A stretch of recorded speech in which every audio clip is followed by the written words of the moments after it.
Bismillah. Assalamualaikum warahmatullahi wabarakatuh. Saya Sulfiana, semester 4 B, Prodi Ilmu Al-Quran dan Tafsir, Fakultas Usuluddin dan Dakwah, Institut Ilmu Al-Quran, Jakarta.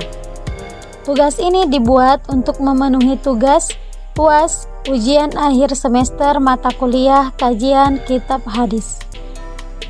Pada kesempatan kali ini kita akan membahas kitab Sunan An-Nasa'i dan kitab Sunan Ibnu Majah.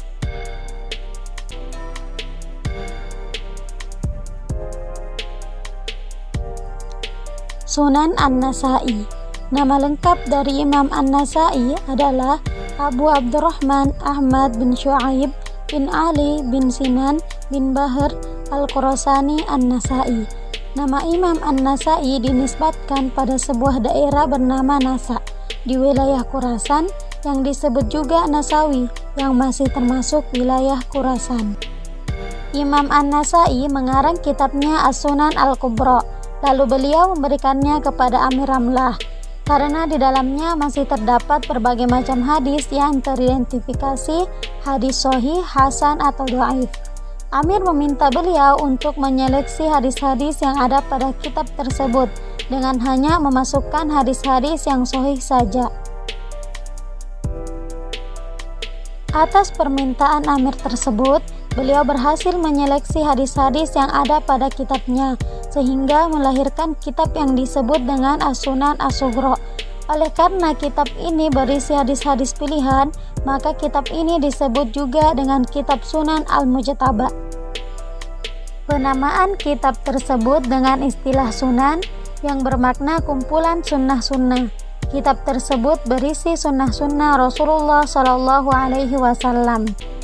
Sama seperti metode penulisan dan penyusunan yang dilakukan oleh beberapa kitab sunan lainnya, bahwasanya kitab Sunan An-Nasa'i disusun berdasarkan bab-bab pembahasan hukum fikih dan tidak memasukkan kisah-kisah, sejarah, dan berbagai keutamaan amal.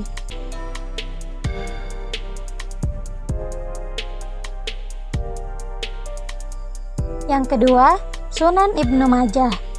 Nama lengkapnya adalah Abu Abdullah Muhammad Ibnu Yazid Ibnu Majah Ar-Rabi Al-Qazwi.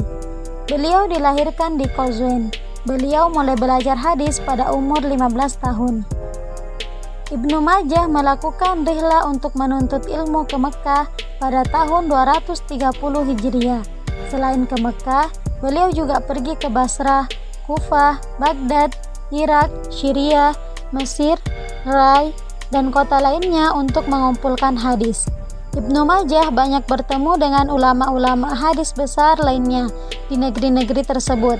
Beliau banyak mendengarkan hadis dari imam-imam hadis pada masanya. Sunan Ibnu Majah tidak memberikan keterangan tentang kualitas hadis-hadis yang termuat di dalamnya, juga mencakup hadis yang sangat dhaif dan bahkan hadis yang mungkar. Jika dilihat dari sistematika penulisannya, maka sunan ini ditulis berdasarkan sistematika kitab fikih, namun lebih disempurnakan karena kitabnya dimulai dengan bab ibtida sunnah Rasulullah SAW. Dalam bab tersebut diberikan hadis-hadis yang menunjukkan kehujaan sunnah, kewajiban mengikutinya dan mengamalkannya. Kitab Sunan Ibnu Majah terdiri atas 2 jilid dengan nomor yang berurutan. Dalam penyeleksian hadis, matan maupun sanadnya, Ibnu Majah tidak menjelaskan kriteria dan standar yang digunakannya. Jumlah hadis dalam kitabnya adalah 4.341 buah hadis yang terbagi dalam 37 kitab dan 1.515 bab.